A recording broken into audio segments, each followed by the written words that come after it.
In this video, we are going to talk about warfare in the Vedic period. Most of the information concerning warfare in the Vedic period comes from the Vedic literature, but the Vedic literature does not provide any graphic description of warfare because it is essentially religious in nature. On the archaeological front, the information concerning warfare is scarce, but recent excavation, particularly from sites like Sanoli, had provided a great deal of information about how warfare was conducted in this period. When we talk about the armies of the Vedic period, we have to first understand that in this period there was no concept of standing army. Most of the able-bodied men of a tribe were expected to take part in the battle.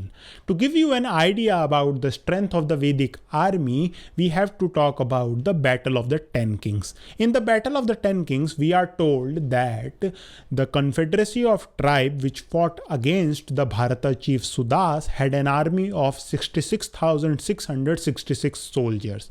Although this number is certainly not accurate, but it does provide us a reference of how large or small the Vedic armies were. The Vedic armies were certainly smaller than the armies of the later period. And we find that in the ancient Indian military tradition, there is a concept of Chaturang Bal, that is fourfold army. And the four elements of Chaturang Bal were infantry, chariot, cavalry, and elephant. Although the term Chaturang Bal is nowhere mentioned in the Vedic literature, but we find that certain elements of Chaturang Bal does appear in the Vedic literature, and we will talk about these elements in this video. We will start with the infantry. When we talk about the infantry in the Vedic period, we should first understand that most common members of the tribe were expected to join infantry. And a common foot soldier in the Vedic period was called Patti. And this term was from now on was used to denote a foot soldier. In the Vedic literature, we find that there are various references which suggest that the infantry moved in a formation of 36 or 37 soldiers.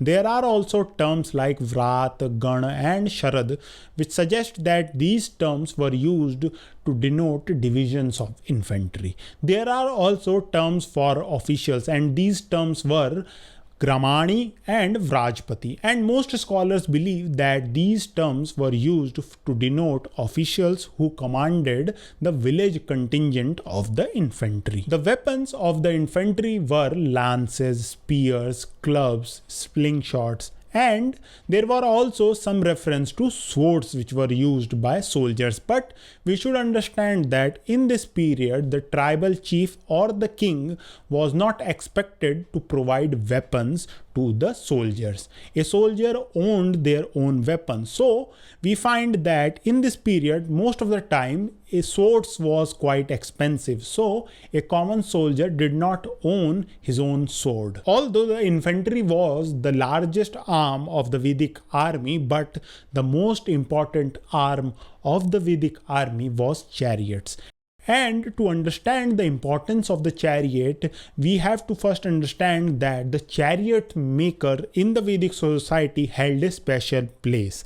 And the importance of chariot was such that it was associated with royalty. And the royals and their nobles particularly rode on chariots. The chariots of the Vedic period was a two-wheeled vehicle, and 2 horses were yoked to a chariot. There are also mention of 3 horses and sometimes even 4 horses that were yoked to a chariot. A chariot in the Vedic period carried a warrior who was called Savyesht and a driver who was called Sarathi. The driver stood on the right side of the chariot, whereas the warrior stood on the left side of the chariot.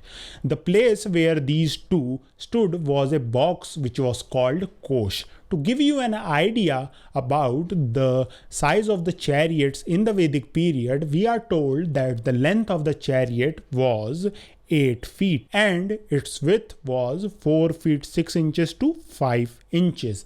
The wheels of the chariot had a diameter of 2 feet 6 inches. Now the third element of the Vedic army was cavalry. Earlier, it was believed that cavalry was not a part of the Vedic army. And the reason behind this assumption was that it was believed that since in this period there was no stirrups and a proper saddle, this means that the warrior who was mounted on a horse could not effectively use his primary weapon, which was bow and arrow. But this assumption is wrong because firstly we find that there are certain evidences, particularly from outside India, which suggest that even without a proper saddle and stirrups, warriors were able to use their bow and arrow to shoot effectively. We also find that there are sculptures of Assyrian kings riding on horseback without saddles and stirrups, shooting and hunting lions, and this shows that it was possible to shoot arrows without stirrups and a proper saddle. We also find that in the Vedic literature, terms such as Ashvarud suggest that these were used to denote a warrior who was mounted on a horse.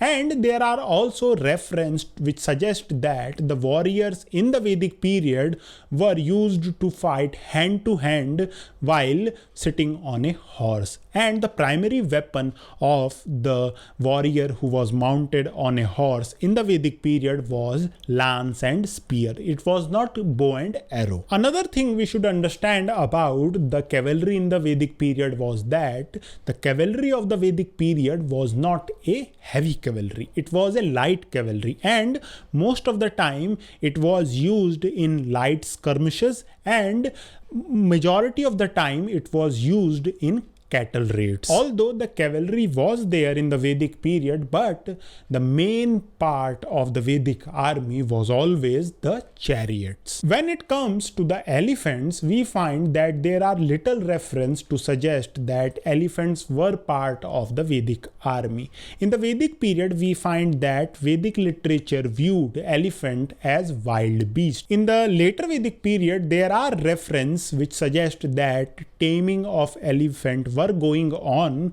but this does not suggest that they were used in the armies also. Now let's talk about the weapons which were used in this period. The most important weapon for the Vedic people were bow and arrow, and the importance of bow and arrow was such that the name for the military science was Dhanurved.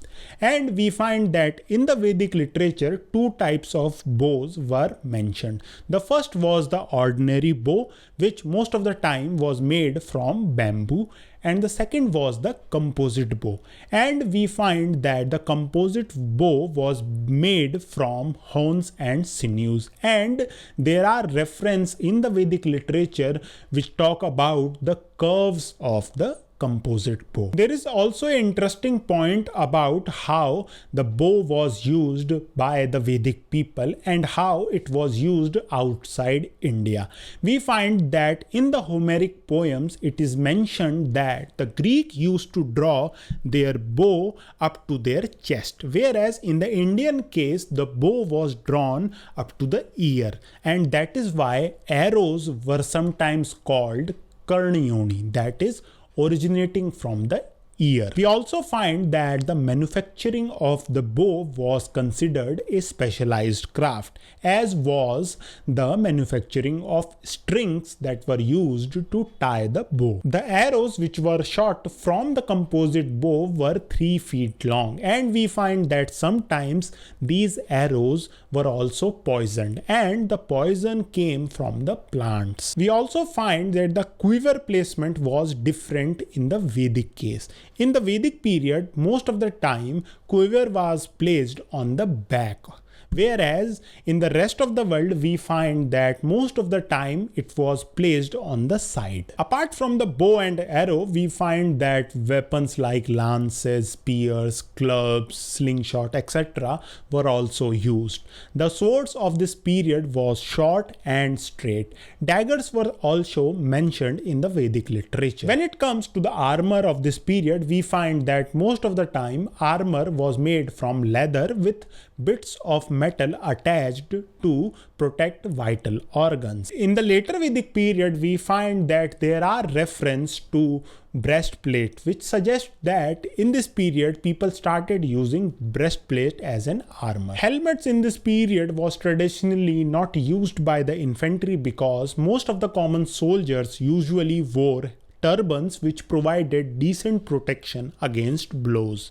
Now, we have talked about the warfare in the Vedic period and different aspects about the warfare of this period. If you want to know about the Battle of the Ten Kings, which was an important battle of this period, please watch this video. Thank you for watching.